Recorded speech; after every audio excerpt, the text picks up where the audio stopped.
Ipapakita ni Camila sa kanyang ninang Iris ang video ni Lance para malaman niya kung totoo bang mga sinasabi na kanyang daddy Lance. Kaya bubuksan na sana ni Iris ang laptop para makita niya ang video ni Lance. Buti na lamang dumating si Lily at napigilan niya kagad si Iris. Nakiusap si Lily kay Lydia na dalhin niya si Camila sa loob para makapag-usap silang dalawa ni Iris. Nagtanong si Iris kay Lily kung ano ba ang nangyari. Nakahanap naman kaagad ng palusot si Lily kay Iris upang hindi ito maging interesado sa video ni Lance. Sinabi lamang niya na gumawa ng video si Lance para kay Camila. Sabi ni Lance, dadalhin niya si Camila sa Disneyland.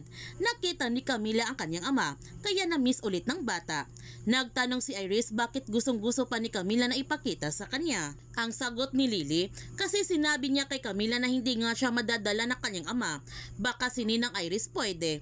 Ang sabi ni Iris, syempre naman, gagawin niya yon para sa kanyang inaanak, hindi lang ngayon. Ang sabi ni Lily, na alam naman niya na marami siyang problema.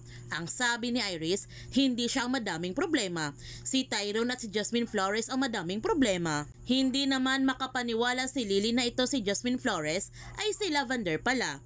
Ang sabi ni Iris, ang tagal silang niloko ni Jasmine at pinagmukha pa sila nitong tanga. Nagtanong si Lily kung alam ba niya kung nasaan sina Tyrone at Jasmine. Ang sagot ni Iris, hindi pa.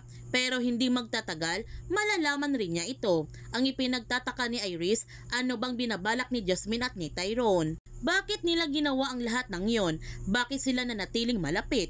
Nagpanggap pa si Tyrone na nagsisisi na siya. Kahit alam ni Tyrone na gusto niya itong patayin at kaya niya gawin yon. Ang sabi ni Lily, baka kailangan nila ng mas marami pang pera. Ngunit sa tingin ni Iris, iniisip ni Jasmine at ni Tyrone na nasa kanya ang kanilang anak, kaya nanatili silang malapit sa kanya. At malakas ang kanyang pakiramdam na ito ang dahilan kung bakit nasa malapit lang sina Jasmine at Tyrone. Hinahanap nila ang kanilang anak. Ang gagawin ni Iris, dapat siyang maunang makahanap sa bata. Yan ang magiging pinakaganti niya. Gagamitin niya ang bata na iyon. Kaya natatakot ng gusto si Lily sa kaligtasan ni Camila at kinakailangan na niya itong mailayo. At nagmamadali na silang dalawa ni Camila na umalis sa bahay ni Iris para makalis na sila ngayon. Habang si Jasmine, susubukan niyang humingi ng tulong kay Sandro, baka tulungan sila nito sa kanilang pinaplano ni Tyrone. Ibinigay na nga ni Mang Berting kay Jasmine ang susi ng sasakyan ni Aster para makalis na sila.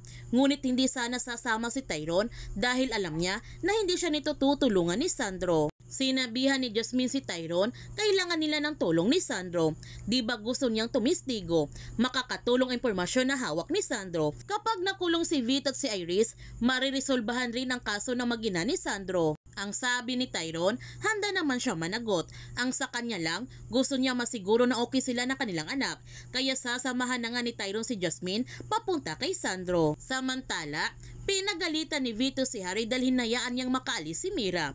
Ang sabi ni Harry, hindi naman niya pwede ipakita sa kanyang pamilya ang kanyang gagawin kay Mira. At nangako siya nito kay Vito na babawi talaga siya. Ang sabi ni Vito, huli na kung papatayin niya si Mira.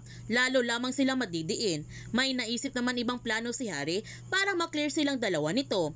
Kaya bibigyan ulit ni Vito si Harry ng isang pagkakataon at kapag pumalpak ulit ito, mananagot ang kanyang mag-ina. Dumating na sina Tyrone at Jasmine sa kinaroonan ni Sandro. Hindi ito pinasama ni Jasmine si Tyrone sa loob, baka magkagulo na naman kapag nakita ni Sandro si Tyrone. Kailangan ni Jasmine na kumbinsihin si Sandro na tulungan sila nito. Kaya pumasok na nga si Jasmine sa loob at sinabihan naman siya ni Sandro na alam na ni Iris ang lahat ng tungkol sa kanya. Huwag niyang isipin ang kanyang nararamdaman at huwag niya itong alalahanin. Ang mahalaga sa kanya ngayon kung papaano siya tutulungan. Dito na nga sinabi ni Jasmine kay Sandro kung bakit siya nandito dahil may plano sila ni Tyrone at kailangan nila ng tulong sa kanya. Susuko si Tyrone sa mga otoridad, sasabihin niyang lahat pero kailangan nila na kanyang suporta. Nasa investigasyon niya ang kumpletong listahan ng lahat ng kasosyo, kliyente ni Vito sa operasyon. Ang sabi ni Sandro, hindi pa kumpleto yung listahan at hindi yung sapat para magamit sa korte. Pwede yun ang plano ni Tyrone na magtitistigo siya para bumaba ang kanyang sentensya kung ano man ang mangyari. ngunit hindi niya tutulungan si Tyrone para lamang bumaba ang kanyang sentensya. Pero matutulungan niya si Jasmine sa kanyang kaso, ngunit kay Tyrone hindi niya ito tutulungan dahil mananagot pa si Tyrone sa pagkamatay ng kanyang mag-ina. Narinig naman ni Tyrone ang sinabi ni Sandro, kaya sinabihan niya ito na hindi siya ang pumatay sa kanyang mag-ina. Pinigilan kagad ni Jasmine si Sandro dahil mag-aaway na naman ang dalawa. Habang si Harry pumunta naman siya kay Sandro upang makipagtulungan dahil alam niya na hindi sila okay ni Tyrone at magamit nila si Sandro laban kay Tyrone. Ngunit sa kanyang pagdating nakita naman niya sina Tyrone at Jasmine, kaya tinawagan niya kagad si Iris para ipaalam na nandito ang mga wanted na kasama ni Sandro. Kaya huwag natin palalapasin ang kapanap-panabik ng mga tagpo sa Lavender Fields. Kung bago ka pa channel ko, don't forget to like, subscribe, and click notification bell para palagi kang updated sa mga videos in-upload ko. Thank you for watching and God bless to everyone.